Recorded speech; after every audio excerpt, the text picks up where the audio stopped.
I'm Vinnie Politan. The subject of my investigation is a man who seemed to have it all. A former Olympic athlete, a world-renowned surgeon. His name, Dr. Ingolf Tuerk, but most people call him Harry. He also had a wife named Katie until he strangled her. Here's the story.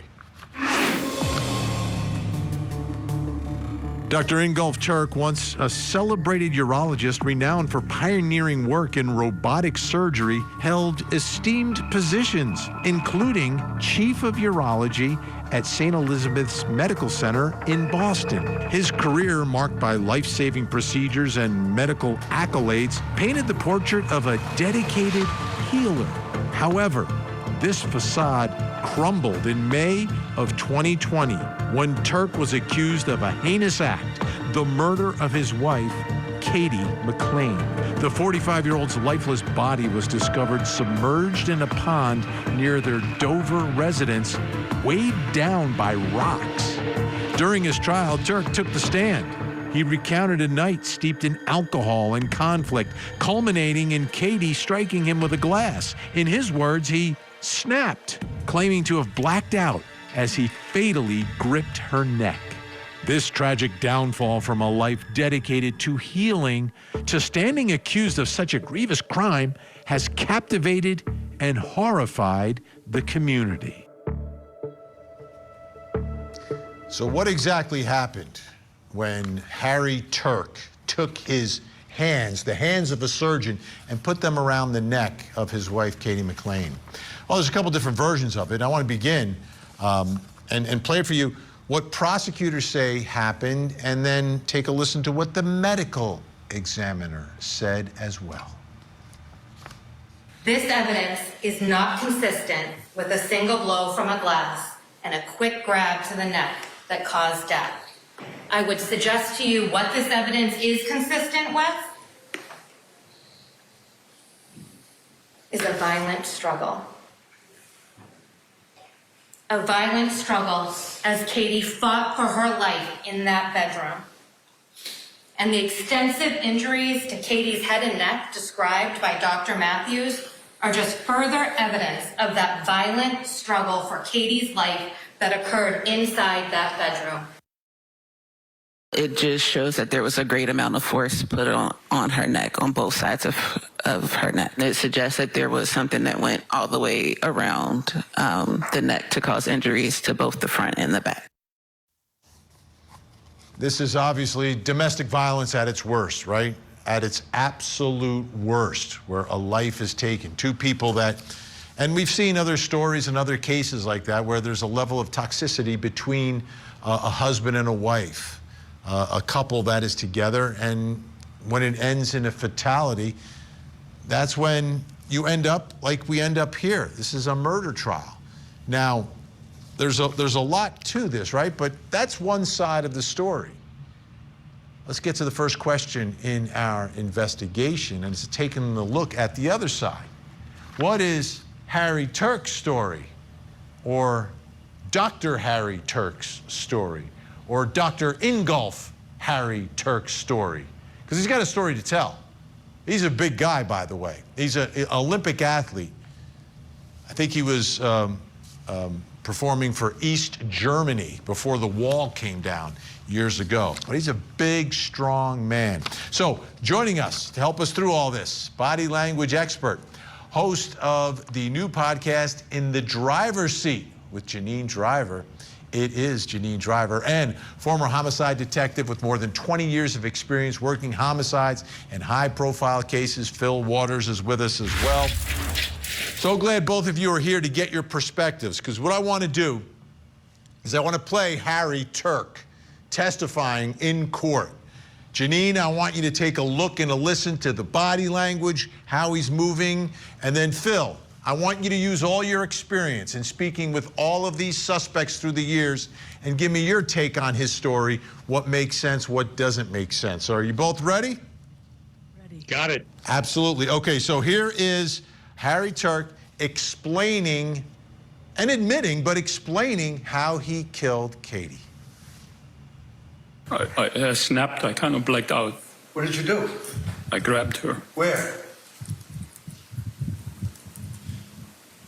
on the neck. How? Did you say anything?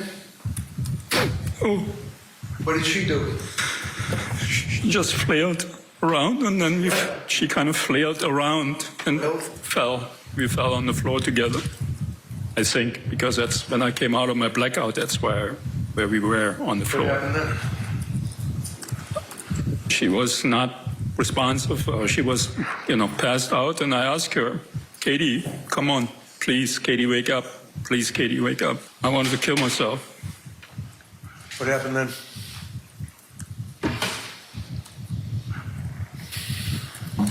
I decided that I needed to put her somewhere else. Why? One of the main thoughts that I do remember is that I can't have her children find her. So what did you do? I carried her out of the house. And after he carried her out of the house, he put rocks in her clothing and sunk her, or tried to sink her to the bottom of that pond. Okay, Janine Driver, starting with you, what did you see? What did you hear? Obviously, he's not originally from this country, so there is that East German accent, but what did you see and hear? Well, first of all, he's looking down a lot. And when we look down, Vinnie and you at home, this is nature's brake pedal.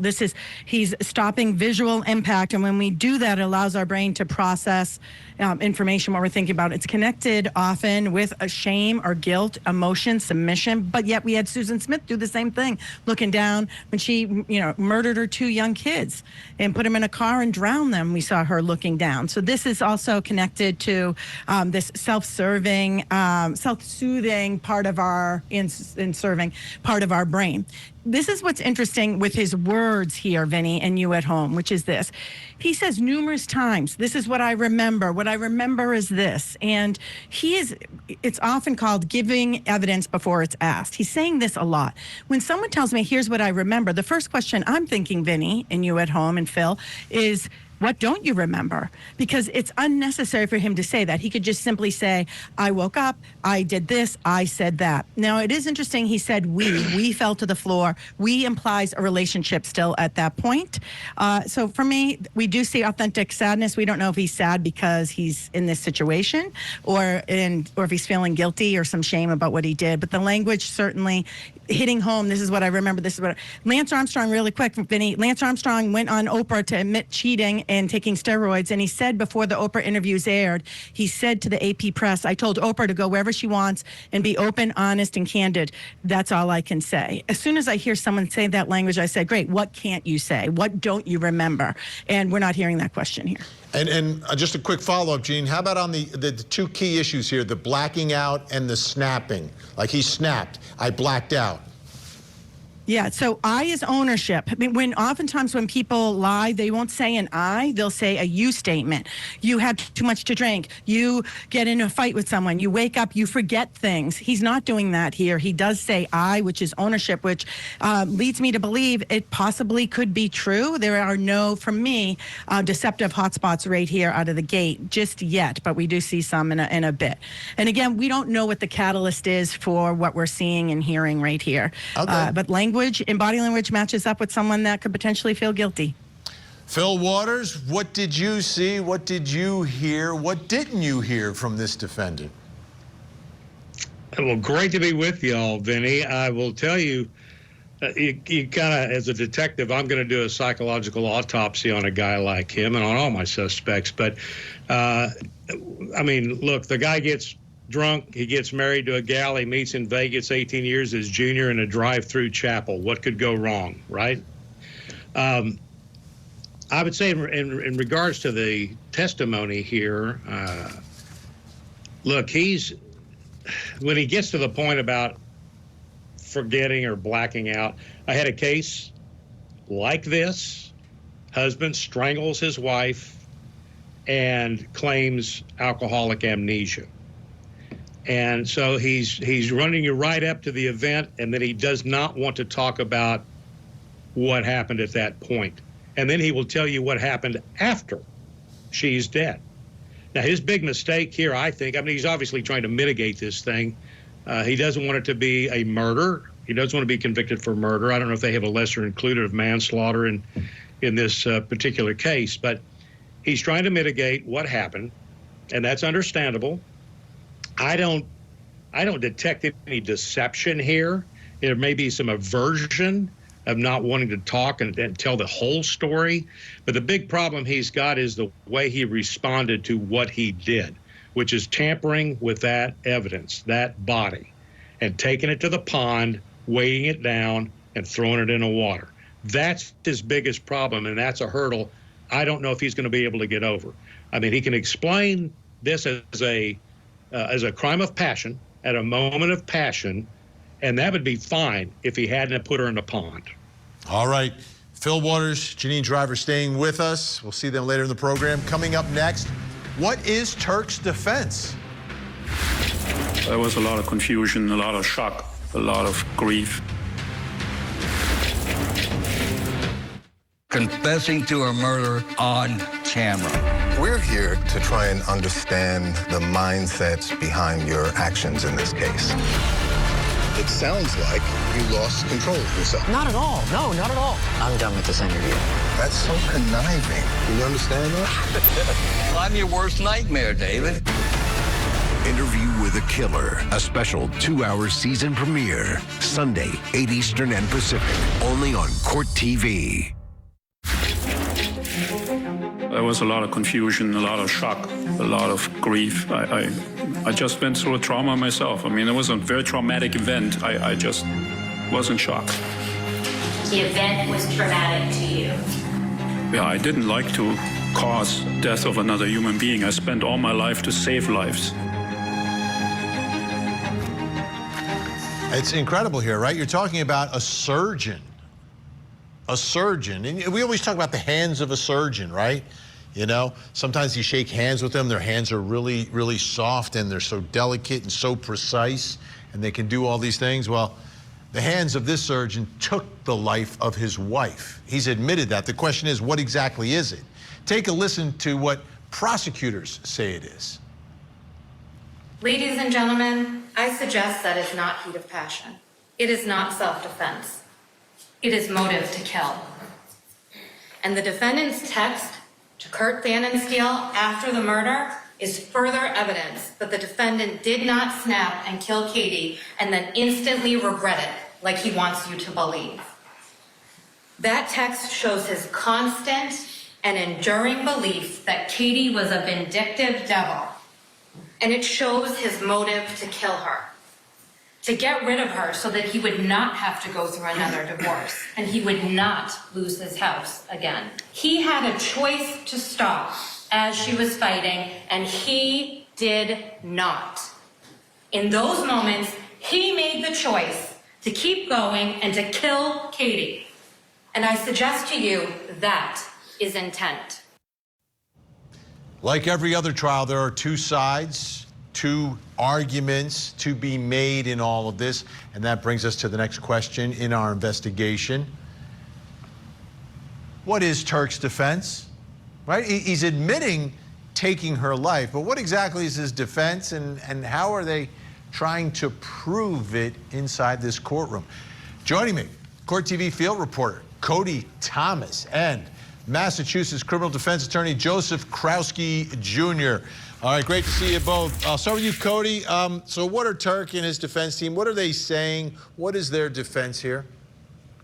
Well, pretty much Vinnie Tuerk has told the court that he never intended to kill his wife, Katie McLean. He says it was just a drunken argument that got heated and essentially went too far. Now, he says McLean broke a glass over his head before he, quote, blacked out, and then he started strangling her. He also told the court that he was scared to death. Actually, scared to hell was his exact words that he used on the stand. And he also told the court that while he was strangling her, she flailed until she passed out. But even with all of that, Vinnie, he still says that he never meant to kill her. Take a listen to some of his emotional testimony on the stand. At the time that you had the glass smashed off your head, cutting you, causing you to bleed, and you came up with your hand and grabbed her with your hand by the throat, did you intend to cause her harm and kill her? No. Oh, never. She didn't wake up. What did you then do, sir? Lifted her up and put her on the bed. What did you then do? To be comfortable, and then I tried some CPR on her. Did that help? It didn't work. What happened then? I was just sitting there and crying. And Vinnie, of course, Tuerk's defense is actually not denying that he killed her. His defense team is echoing his same story. They got drunk, there was a heated argument, McLean hit him first, Tuerk choked her, but after she died, Vinnie, his defense team says that he panicked. And that word is important because his defense team says panicking does not equal premeditation, and therefore it cannot, or he cannot be charged with first-degree murder. Take a listen to some of their closing argument. He acted in self-defense. The circumstances attending that set of events that occurred, the government has to prove to you beyond a reasonable doubt he did not act in self-defense. The government suggested, oh, this is first-degree murder, second-degree murder. When you look at the facts of the case, consistent with the instructions His Honor gave you, is this a killing that occurred in hot blood, heat of passion, on sudden, adequate provocation? Isn't that all over the place? They have a burden to prove to you beyond a reasonable doubt that he did not act on reasonable provocation, did not act in a heat of passion, did not act because of the emotion of the assault, did not have the ability to form intent at the time. There's no intent to kill. There's an intent for self-preservation. So you heard it there, Vinnie, self-preservation equating to self-defense. Now it's just a matter of whether that will resonate with the jury. All right, Joseph Krasky Jr. When I think of Massachusetts attorneys, Kevin Reddington is the one that comes into my mind, and Joseph Krasky Jr., of course. Both have been very successful on court TV and trials. What is the defense? How would you explain this defense? That they're, he's admitting he did it, but it's something less than murder? So, sure. You know Kevin's a lot older than me, though, don't you? Yes, I know that. I know that. Here's the best defense. The facts and circumstances of the situation. You have someone that's a trained surgeon. He's an expert in robotics. He knows laparoscopy techniques. If he formulated a plan and wanted to kill his wife, these are not the facts and circumstances under which he would have done it. In his bedroom, at his house, leaving all kinds of forensic evidence behind. The fact that he took her to a pond showed that this is something that was not planned or calculated. To answer your previous guest's question, yes, there is a voluntary manslaughter instruction that was put by Judge Halal to this jury. Heat of passion. This certainly looks like something that happened spontaneously. Sudden combat, self-defense. And in Massachusetts, if the self-defense went too far, excessive self-defense, also known as imperfect self-defense, that mitigates down from murder to manslaughter. I also think a couple of other things. One, look, you can't hold it against the defendant if he chooses not to testify. But I think nowadays, there's a shift in defendants get credit when they actually do testify, because he was able to articulate what was going through his mind, his actual state of mind contemporaneous to when this happened. First degree in Massachusetts requires premeditation. I don't see any evidence of premeditation. It also requires, there was another alternative theory of extreme atrocity or cruelty, but that usually requires a showing that the person enjoyed the suffering of their victim, or they used disproportionate force. None of those were present here. So I think the defense is to either get an outright acquittal or to shoot for that voluntary manslaughter. And I think Attorney Reddington did a really nice job in his closing, tying all that together. Well, explain to us the difference, what it means to Harry Tuerk. If he's not convicted of murder, but of something less, of these other options, how much time is he talking about? Is he still going to die in prison? So first-degree murder is a life in prison sentence. Second-degree murder is a life sentence, but you can become parole eligible in as little as 15 years. Manslaughter, there is no minimum mandatory sentence. You can get from probation up to 20 years, and the court would take into consideration the lack of criminal record, the attendant circumstances of this case, and we have guidelines like most jurisdictions. I think the guidelines for this type of case in a manslaughter is somewhere in the 6 to 8 year range. And all the actions afterwards, I think that's the weakest link of the argument, the panic. Well, it is and it isn't. You know, the post-mortem activities and actions of the defendant are not supposed to be used in the analysis of whether or not the defendant had the specific intent to kill at the time of the death of the decedent. So, and it also cuts both ways, doesn't it? It looks like something that wasn't methodically planned out. It looks like someone who panicked, realized what he had done, and took steps to cover it up. So certainly relevant for consciousness of guilt, but there's no question as to the identity of the accused. But I'm not so sure that that appropriately is before the jury on making a decision whether or not he had the specific intent to kill. All right, both guys staying with us. Up next, what do we know about their relationship?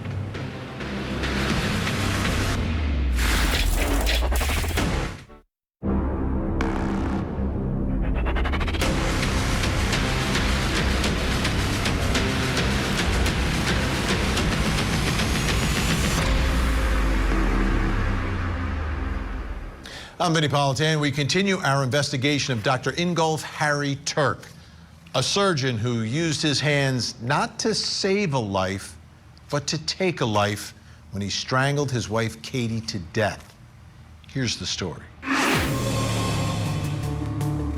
Dr. Ingolf Tuerk was a distinguished urologist renowned for his expertise in robotic surgery. He was also an East German Olympic athlete who came to the United States in 2001. He was the chief of urology at St. Elizabeth's Medical Center in Boston. In 2019, he married Kathleen McLean, a 45-year-old mother of 3, after a whirlwind romance. Their marriage, however, was tumultuous, marked by allegations of domestic abuse that led Katie to file for divorce and obtain a restraining order against Tuerk. Despite this, they attempted reconciliation in April of 2020. Tragically, on May 16th, Katie's body was discovered in a pond near their Dover home, weighed down by rocks. Tuerk was arrested and charged with her murder. He claims that they were having an argument when Katie struck him with a glass, causing him to snap and strangle her. He pleaded not guilty, with his attorney arguing the act lacked premeditation.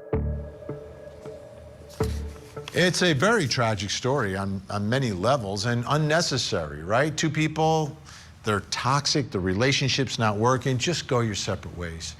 Just go your separate ways. If there was violence in the relationship and you're going to attempt reconciliation and you know there's drinking involved, go your separate ways. So let's talk about Harry and Katie. Not a traditional wedding. It wasn't. And Harry Tuerk on the witness stand described the circumstances surrounding when they got married. Take a listen. I went to Las Vegas for a medical conference, and she asked to accompany me. Now, who obtained the marriage license? Katie. How did she do that? Online. We drove for a while around just to look at the Las Vegas city, which is a pretty impressive location. And then at some point in time, we stopped and we walked into a bar. Did you drink in the bar? Yes, quite a lot. Then all I remember is that I was talking to a woman hanging out of a window. So would that be when you got married? That's what I was told the next morning. And where you got married, was that the Elvis Chapel in Las Vegas? Yeah, the next day I drove one more time by to see what really happened. And it was a drive-in facility where you drive in, you lower your window, a person comes out of the window and marries you. He said he didn't remember it. He literally said the next morning, that's what they told me about him getting married. This is like a sequel to The Hangover. Brings us to the next question in our investigation. What do we know about their relationship? Like, I've described it as like a whirlwind relationship, married in the drive-through Elvis Chapel. He says he's drunk, doesn't remember anything. What do we know here? Joining us, Court TV field reporter Cody Thomas and body language expert, host of the new podcast, got to check it out, In the Driver's Seat with Janine Driver. It's Janine Driver. Janine, I want to begin with you on that story we just heard there. I didn't know if I was listening to a reading of Hangover 5 or if that was him describing their marriage. What did you see from the way he described not even realizing that he had gotten married? He put himself in the story, and you hit the nail on the head, Vinny, with your own analysis, where he said he didn't remember it, but as he said, I went back to get the story. He didn't say, then the guy told me I did this, and then the guy told me he did that. He brought us right into the story. And if we could back up for your segment before, I wanted to share this. He had said this. He said there was a lot of confusion, shock, and grief, and his language is really important. When we go back and we say, there's a lot of confusion, shock, and grief, and my segment, a couple segments back, I told you when pronouns are attached, we are connected to the story. So how he's telling different parts of this night is critical for us to pay attention. When the pronouns drop, this is huge. Who did this? Chris Watts. He said there was a lot of emotion. Things just happened so fast. You remember Chris Watts, the family annihilator, right? Scott Peterson killed his pregnant wife, Shanann, and their unborn son, Connor. It's a horrible situation. There was a lot of grief. Casey Anthony, there was a lot going on. She was charged with murder, found not guilty. Everything was just happening. Now let's go back to what he said. He said a lot of confusion, shock, and grief. Let me play devil's advocate. How else would he say it, Janine? He would say, I was confused. I was shocked. I was in grief. And we don't have that. We have a little bit of it a little later. But what he's doing here is he's telling us, but here's the difference. Let me just interrupt myself, which is he's already admitted to it.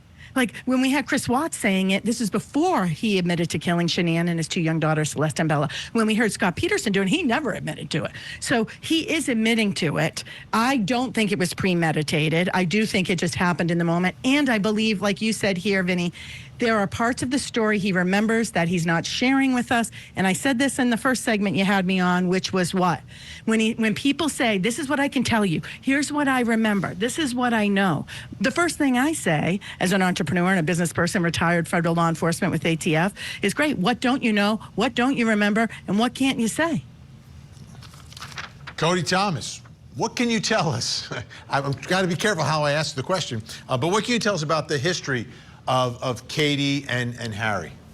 Well, Vinnie, Tuerk and McLean were only married for about 5 months before McLean's death, from December 2019 till May of 2020. Now, McLean was Tuerk's third wife. She had already had 3 children. He already had 2 kids as well. They lived a nice life in a $2.4 million home in Dover, Massachusetts, Vinnie. But at the time of McLean's death, they were in the middle of a bitter divorce. And Tuerk even says that texts from another woman are what set her off the night that he killed her. Now, they also had another long history of domestic violence, Vinnie. Just weeks before her death, McLean accused Tuerk of strangling and cutting her with scissors, and says that she was so scared of his quote-unquote abuse that she got a restraining order against him. And also, Vinnie, during the trial, there was a police interview of Tuerk from May of 2020. That's the month, again, when McLean was killed. A police interview of Tuerk presented in court where he talks about being away from the home due to McLean's accusations of his violence. Take a listen to this.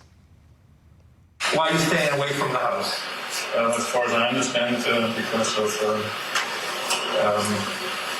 the criminal charges of the filed against me with bail conditions. Okay. Can you talk a little bit more about those criminal charges? What's going on? My wife accused me of having been violent. Okay. And then she, what happened? She reported to the police? Vinnie, in another incident in February of 2020, just 2 months after their wedding, Tuerk was also facing more charges that he strangled McLean and also, again, cut her with those scissors. So they did have a very tumultuous relationship, to say the least. What I want to do, Janine, I have another piece of his testimony I'd like you to analyze. Here he is talking about what he did after he took her life. Certainly you'd agree that you didn't want to be seen putting Katie's body into the pond, right? That wasn't a concern of mine, I believe. That wasn't a concern of yours? I didn't think about all that, no. You thought about where to put her, right? I was thinking about not having her being found in the house by her children, yes. I was very careful with her. I just walked into the pond. I walked into the pond and put her gently down. And you didn't want her to be discovered, right? It wasn't really a concern of mine. I was going to kill myself. But then why did it matter whether or not she wasn't going down? Again, I was not really capable of rational thinking at that time. Sorry. And I would use the word rational. I wasn't rationally thinking because I was completely drunk. Okay, Janine, what'd you see there? I'm going to make it short and succinct. It's what I heard. He said, it's not what I believe. I didn't do it to avoid getting in trouble or avoid being seen. It's not what I believe. That's like you saying to me, Janine, I heard you have 6 daughters. And I go, no, I don't have 6 daughters. That's not what I believe. No, I have 3 sons, right? I tell you who I am. I don't tell you who we are not. Nixon said, I am not a crook. We tell people who we are. We don't tell people who are not. This, I believe, right here, that's the smoking gun on this. Of course, he was doing it to avoid being caught. Come on now. Yeah, that's what you call a bad fact for Ingolf Tuerk, what he did after the fact as opposed to what he did before. So Janine, it'll be up to a jury, right, to analyze him and to figure out what they believe, what they don't believe. But there's also the likability factor to it. And what's your take? What sort of vibe are you getting from him on that witness stand? Listen, I don't find him to be all that likable. I find him to be smug. I find his sadness is authentic, but he's sad because he just got caught? Sadness is hard to fake. You can fake a smile. You can't fake sadness. Why? It's controlled by the limbic system part of our brain, the same part that connects with fear and love. That's why when someone says they love you and you're like, I don't really feel it because it's fake love. It comes from the limbic system if it's authentic. So his sadness is authentic, but I don't think he comes across as likable at all. I think he comes across as arrogant. And one last thing, I was in a toxic relationship and I woke up in the middle of the night and his hand was over my mouth with a grip like this, grabbing my mouth. I thought I was like attacked by a serial killer. And do you know why? It was because I was snoring and this guy was a toxic person. And for the people listening at home, if you're in a toxic relationship, reach out for help. Reach out to me, to anyone. Do not go back to a toxic, dangerous relationship. Because here's the difference. Your hand on someone's throat or your hand over someone's mouth. Oh, I didn't know I was doing that. You know what the difference between danger and death is, Vinnie? 1 second too long. 1 second too long. Do not go back. Get help. Janine, and don't feel shame about it. Hey, right. I teach this for a living and I got into a relationship where it was toxic. And that, by the way, this was in 2024. So this was last year. It wasn't 10 years ago. And I wrote the book, You Can't Lie to Me, and I didn't see it, right? Overly charming is alarming. These toxic people can be overly charming. Overly charming is alarming. You know, don't beat yourself up about it. Just get help and get out. If it happens to me, it can happen to you. 1 second too long goes from danger to death. And make sure you check out In the Driver's Seat with Janine Driver. Great new podcast. Cody Thomas, great job as always. Thank you. Still to come, what was going on with Katie and Tuerk's friend? Something strange here. Would you agree, sir, that you were in love with Kate McLean? Lori Daybell. Already convicted for the murders of her children. Doomsday cult mom is now lawyer Lori. She's representing herself. On charges of conspiring to murder her 4th husband. She said, I can murder you now. She really thinks she's equipped to try this case. She appears very sure of herself. I have real trial experience. It's going to be a strange trial. We'll see how it plays out. The Cult Mom Conspiracy Trial. Live coverage weekday mornings. Only on Court TV. Would you agree, sir, that you were in love with Kate McLean? Say what? that you were in love or had feelings for Kate McLean?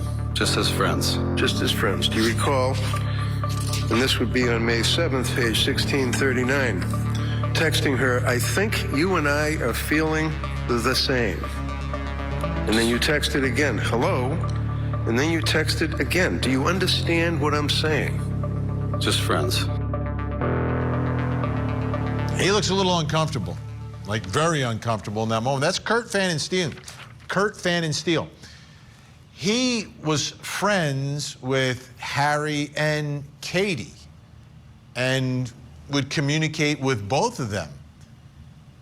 But the communication with Katie was, well, like, because Katie and Harry are together, they're married. And this is like Harry's friend, but also Katie's friend, but it seemed that their friendship was a little bit different than a traditional friendship that you would have with your friend's wife. Take a listen. You're going to see text messages with Kurt. And while Kurt was talking to him about trying to mediate between Katie McLean and Harry and trying to get things to work out, that he was texting her and she's responding. Ultimately, he's sending her what's referred to in the vernacular as pics. And she's sending him pictures of her breasts while she's in a bathtub. And this guy's going to be right up here on that witness stand. Can't wait. Okay, I told you. It brings us to the next question in our investigation here, which is, what was going on with Katie and Tuerk's friend? What's the situation here? It seems like some boundaries are being crossed, and how is that, or is that connected to this murder case? With us, Massachusetts criminal defense attorney Joseph Krowski Jr. and former homicide detective with more than 20 years working homicides and high-profile cases, Phil Waters. Phil, let me ask you first, if you're investigating this murder and you come across this information, how significant is it, and how would you follow up on it, and what does it mean to you? Well, in an investigation like this, certainly we get that kind of word. I want to interview this guy, and I want to get the full scope of what that relationship was, because that's something that I'm going to have to put in the context of this overall investigation. And it would sound like, just from what we've heard here, that there was something going on, and we don't know what the discussion was. At least I haven't seen any details of what the discussion was before he strangled her. So was this friend, was he brought up? Did Tuerk find these photographs? Did he see these things on her phone and these text messages? I've had cases where certainly the husband sees that kind of stuff and it fuels him right to a deadly situation. So I think the friends, I'd love to interview that guy to find out what the scope of that relationship was. Well, I'm going to show you some of his cross-examination. Let's do that right now. What did you say to her? I want to see your boobs. I want to see your boobs. Did she show you her boobs? I don't recall. Do you recall you randomly reached out to her and said, what are you wearing? And she said, bikini. I'm sorry, that's on page 175. You know that Harry was there? Harry was aware that you wanted to look at his wife or his girlfriend? No, he was, yeah, I knew he was right there. Okay.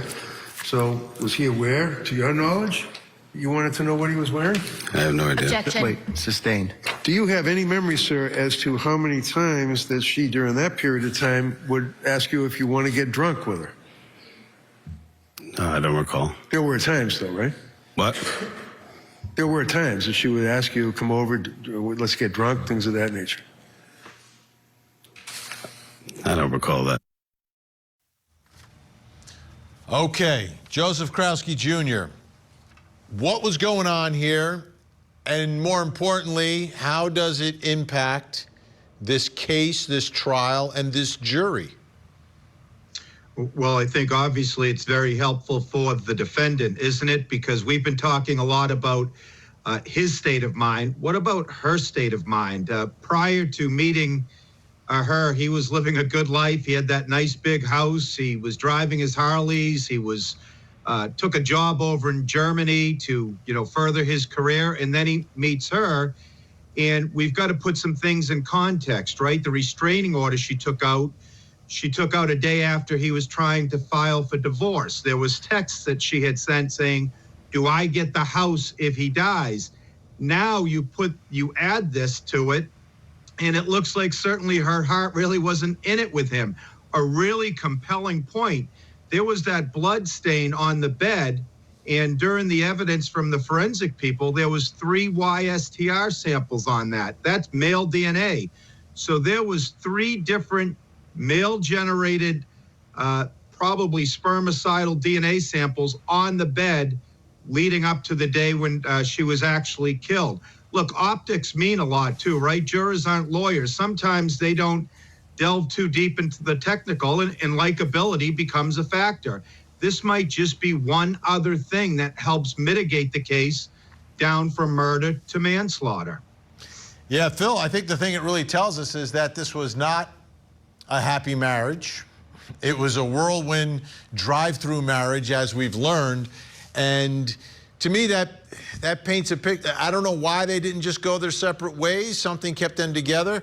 But then you throw a little bit of alcohol with all these other things that are going on, and things get a little out of control.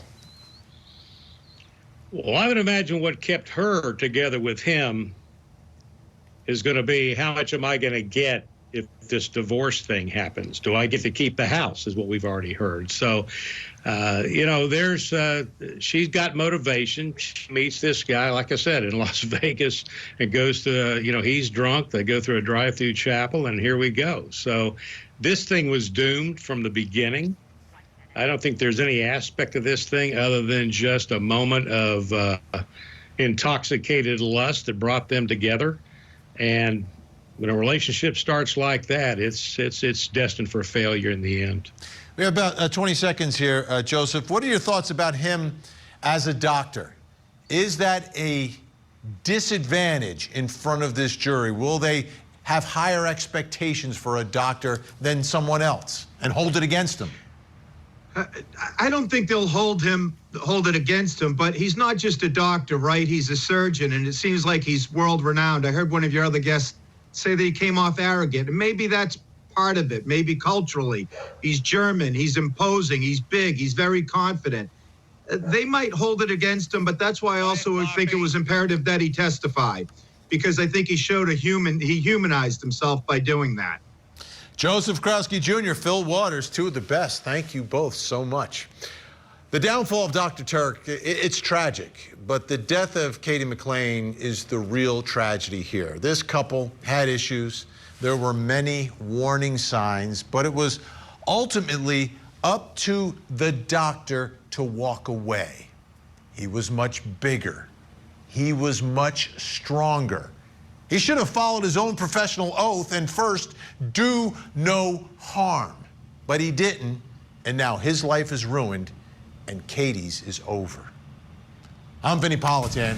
We'll keep digging for answers as the investigation continues.